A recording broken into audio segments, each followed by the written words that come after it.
जय हिंद साथियों, मैं आदेश आप सभी का आपके अपने परिवार राही आदि क्लासेस में स्वागत करता हूं। तो हम सभी हिंदी का प्रैक्टिस सेट चालू करते हैं जो कि डेली। उम्मीद है आप सभी को पसंद आता होगा। बस आप सभी से एक ही रिक्वेस्ट हमेशा रहती है कि आप सभी अधिक से अधिक सहयोग करें, अधिक से अधिक क्लास को लाइक कीजिएगा, शेयर कीजिएगा। अब हम अपनी क्लास को शुरू करते हैं। आज का हमारा पहला क्वेश्चन है, इनमें एक लहर का पर्यायवाची शब्द नहीं है, तो हमें उस विकल्प का चयन करना है जो लहर का पर्यायवाची ना हो। वीच, दुकुल, तरंग, हिलोर। तो जो दुकुल होता है वह लहर का पर्यायवाची नहीं होता है। वीच, तरंग, हिलोर यह सभी लहर के पर्यायवाची हैं। तो हमारा जो राइट आंसर हो जाएगा वो हो जाएगा दुकुल। यह लहर का पर्यायवाची नहीं है। अब देखते हैं आगे। अगला क्वेश्चन है, इनमें से एक शब्द देवता का पर्याय है। अब देवता का पर्याय या पर्यायवाची पूछे तो उस विकल्प का चयन करना है। अलकेश, विबुध, अनीक, ज्योतिष्क। तो जो देवता का पर्यायवाची होता है वह होता है विबुध। क्या होता है? विबुध होता है।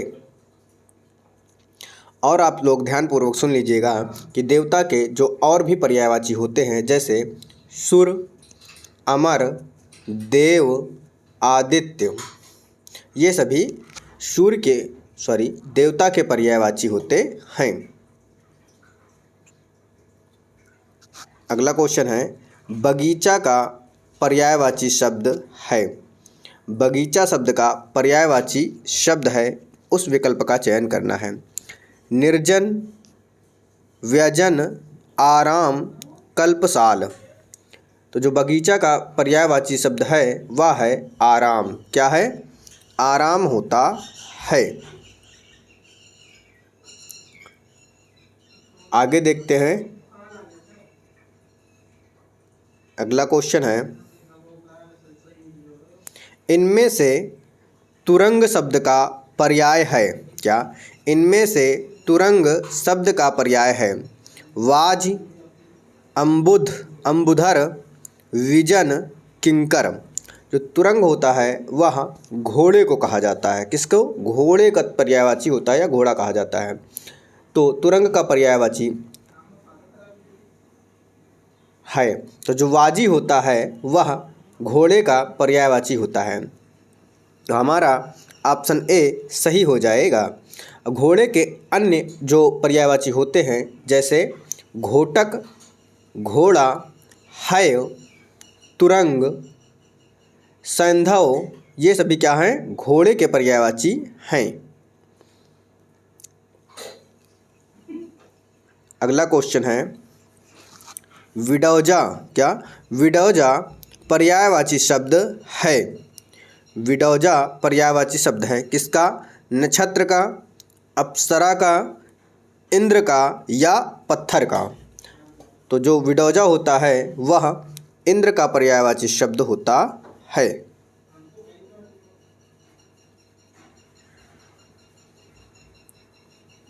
अगला क्वेश्चन है, मार शब्द पर्यायवाची है। क्या? मार शब्द पर्यायवाची है। जादू का, स्वर्ण का, अधम का या अनंग का। तो जो मार शब्द है वह अनंग का पर्यायवाची शब्द है। किसका? अनंग का। अनंग का और पर्यायवाची शब्द क्या होगा? जैसे मनमथ। क्या? मनमथ। अनंग क्या होता है? कामदेव के पर्यायवाची होता है। क्या? जो कामदेव के पर्यायवाची होते हैं उसे ही कहते हैं। जैसे अनंग हो गया, मदन हो गया, मनसिज हो गया, मकर ध्वज हो गया, मीन केतु। ये सभी किसके हैं? ये सभी कामदेव के पर्यायवाची होते हैं। अगला क्वेश्चन है, इनमें से एक रसा का पर्यायवाची शब्द है। किसका? रसा का पर्यायवाची शब्द है। रत्नगर्भा, अचिला, धरित्री, तमिस्त्रा।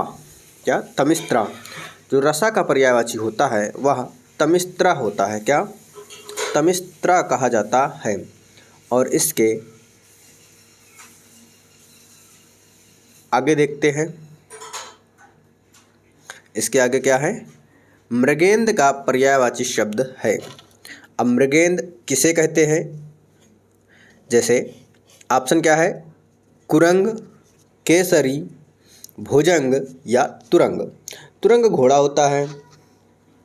मृगेंद्र किसको कहते हैं? शेर को कहते हैं। किसको? मृगेंद्र शेर को कहते हैं। शेर का पर्यायवाची जो है यहाँ पर है केसरी। केसरी बिल्कुल सही दिया गया है। और जैसे पर्यायवाची शब्द होंगे व्याघ्र, क्या व्याघ्र जो है केसरी या मृगेंद्र का पर्यायवाची हो जाएगा। मृगारी दे दिया जाए तो भी होगा। मृगराज हो गया, व्याघ्र हो गया।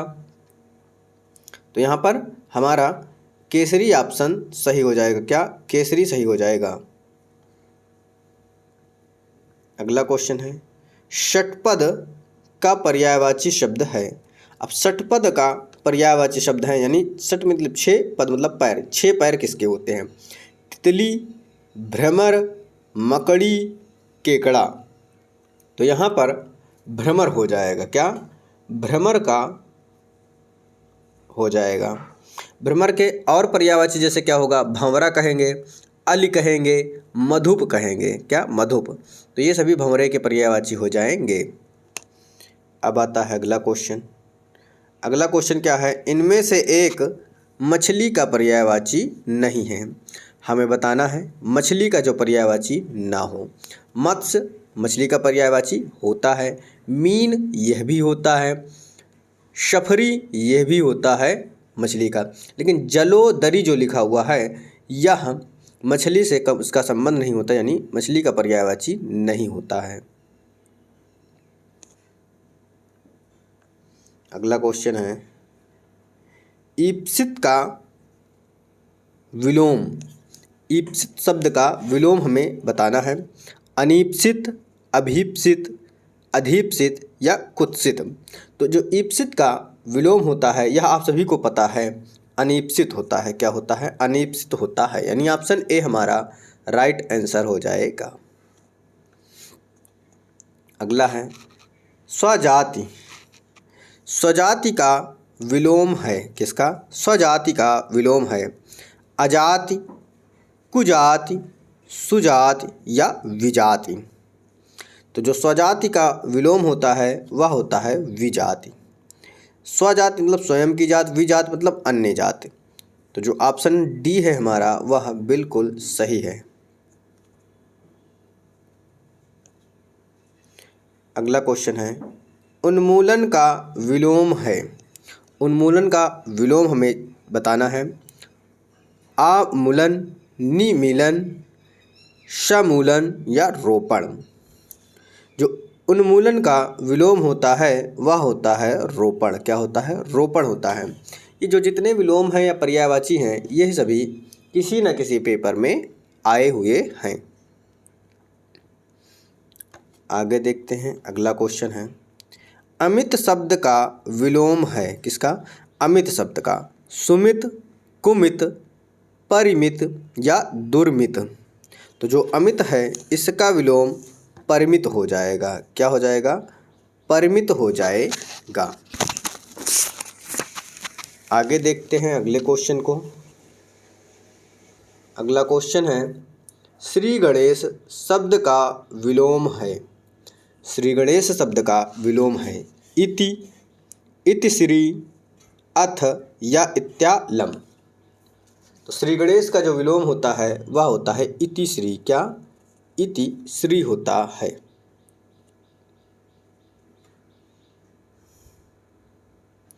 धनी का विलोम शब्द है किसका?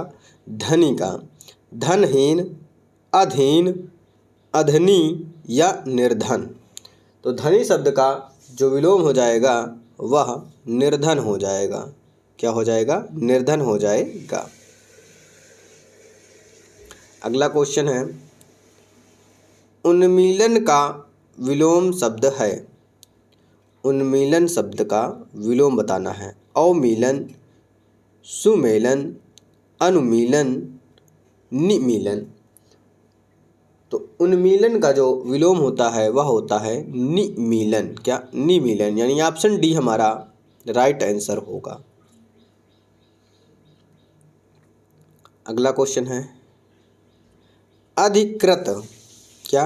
अधिकृत लिखा हुआ है, री की पाई है, तो अधिकृत शब्द का विलोम है अनाधिकृत, अनधिकृत, अनाधिकारिक या प्राधिकृति। जो अधिकृत लिखा है इसका विलोम क्या हो जाएगा?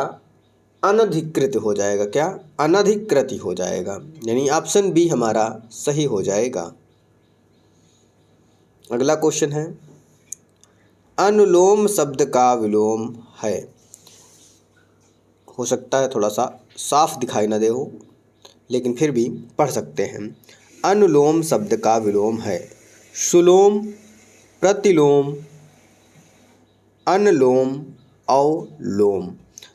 आप सभी सुने हैं अनुलोम का विलोम प्रतिलोम होता है। क्या? प्रतिलोम होता है। तो राइट आंसर हमारा ऑप्शन बी सही हो जाएगा। अगला क्वेश्चन है परिश्रम का विलोम है। परिश्रम का विलोम है आश्रम, विश्रम, विश्राम, विश्रांत। तो परिश्रम का विलोम क्या हो जाएगा? विश्राम हो जाएगा। क्या हो जाएगा? परिश्रम यानी वो कोई कार्य करता रहे, लेकिन विश्राम का क्या होगा कि आराम कर रहा है, तो विश्राम हो जाएगा परिश्रम का विलोम। अगला क्वेश्चन है निम्नलिखित में से शुद्ध वाक्य है। हमें शुद्ध वाक्य का चयन करना है। यह रुमाल अच्छी है, उसकी दही खट्टी है, कई हाथियाँ जा रही हैं, उसका मकान बहुत अच्छा है। तो शुद्ध वाक्य का हमें चयन करना है। क्या? कि यह रुमाल अच्छी है, दही खट्टा होता है, उसका मकान अच्छा है।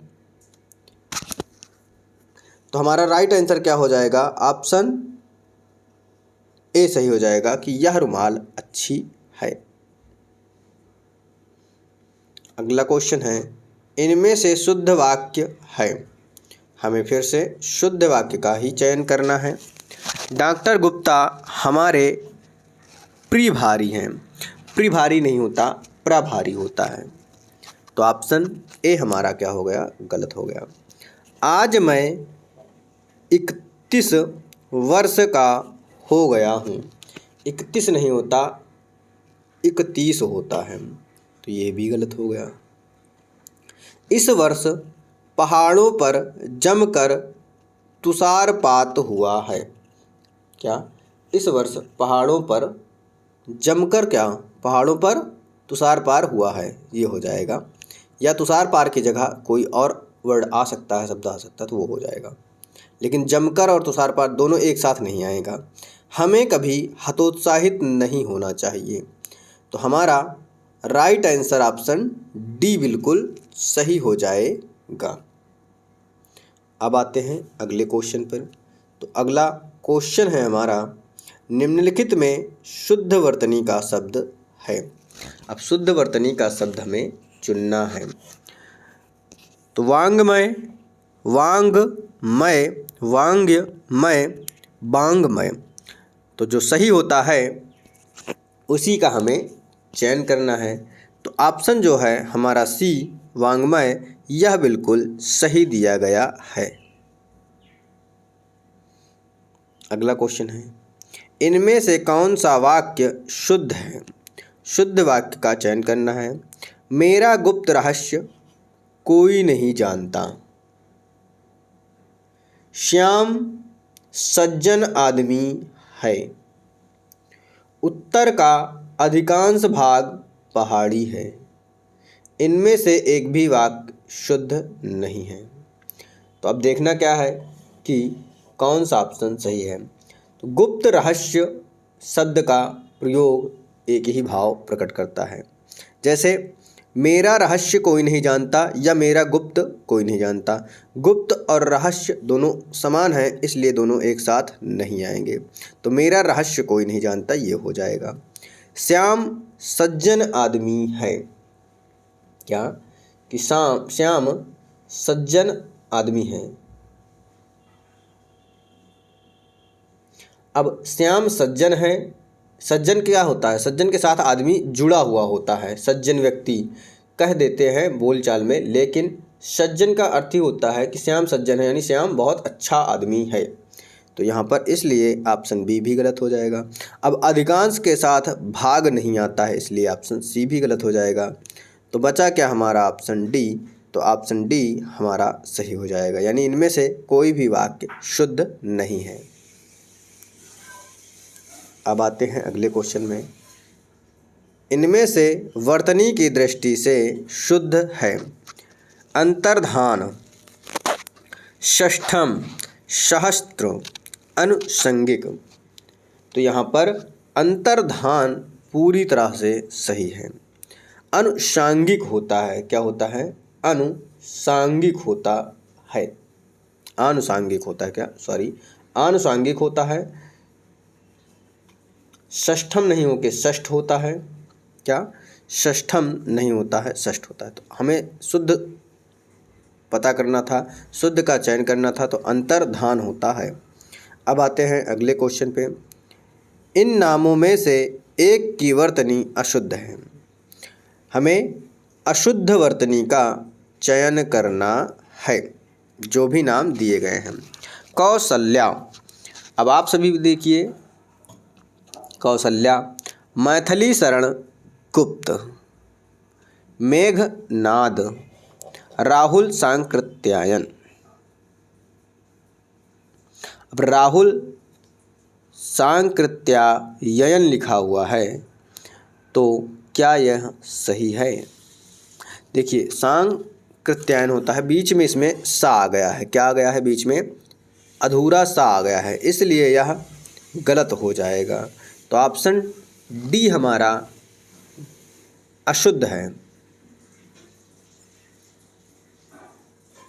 अगला क्वेश्चन है, इनमें से एक शब्द की वर्तनी अशुद्ध है।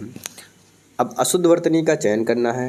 अधीन बिल्कुल सही लिखा है, भागीरथी बिल्कुल सही लिखा है, जागृत सही लिखा है, अनुग्रहीत लिखा हुआ है। अनुग्रहीत जो इसका त्रुटिपूर्ण शब्द है वह क्या हो जाएगा? जागृत। जागृत लिखा हुआ है, तो जागृत नहीं होता है, जागृत होता है। क्या होता है? जागृत होता है। तो ऑप्शन सी हमारा गलत है। अनुग्रहीत बिल्कुल सही लिखा हुआ है। तो ऑप्शन डी हमारा ऑप्शन सी हमारा अशुद्ध है। अब आते हैं अगले पर। तो अगला क्वेश्चन है, इनमें से शुद्ध वर्तनी का शब्द है।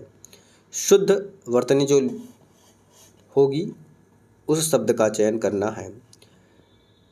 ज्योत्सना, ज्योत्सना, ज्योत्सना, जयोत्सना। तो जो शुद्ध वर्तनी है उसका चयन करना है, तो ज्योत्सना होता है। क्या? ज्योत्सना, यानी आधा ता और आधा शा होता है। ऑप्शन सी हमारा पूर्ण रूप से राइट आंसर। अब आते हैं अगले क्वेश्चन पे। अगला क्वेश्चन है, इनमें से शुद्ध वर्तनी का शब्द है। देखिए शुद्ध वर्तनी अधिकतर पूछ लिया जाता है, तो आपको याद करके रखना है कौन सा वर्ड कैसे होता है। अब यहाँ पर हिरण्यकश्यप इस प्रकार से दिया जाता है, लेकिन सही क्या होता है उसका हमें चयन करना होता है। क्या होता है? हिरण्यकशिपु होता है। क्या? हिरण्यकशिपु। तो जो राइट आंसर होगा हमारा ऑप्शन ए सही हो जाता है। तो आपको ध्यान देना है कि हिरण्यकशिपु जब भी आएगा शुद्ध वर्तनी इस प्रकार से लिखी जाएगी। अब आता है हमारा आज का लास्ट क्वेश्चन, 30वां क्वेश्चन। क्या है? इनमें से अशुद्ध वर्तनी का शब्द है। हमें अशुद्ध वर्तनी का चयन करना है। किसका? अशुद्ध का। महत्व, वाल्मीकि, पैतृक सन्यासी। तो देखें तो महत्व भी अशुद्ध है क्योंकि डबलता होता है, सन्यासी भी अशुद्ध है, लेकिन महत्व को इस प्रकार भी लिखते हैं, सभी लिखते हैं, लेकिन सन्यासी शब्द जो लिखा हुआ है यह पूर्ण रूप से ऑप्शन को देखते हुए देखें तो ऑप्शन डी हमारा अशुद्ध हो जाएगा। तो आज की क्लास यहीं तक रहती है। आपके 30 क्वेश्चन हो गए। उम्मीद है आपको क्लास पसंद आई होगी। बस आप लोग सहयोग करें, क्लास को अधिक से अधिक देखें, लाइक करें और कमेंट भी करें। तो आज की क्लास यहीं पे समाप्त करते हैं। आप सभी का इस क्लास में जुड़ने के लिए बहुत बहुत धन्यवाद।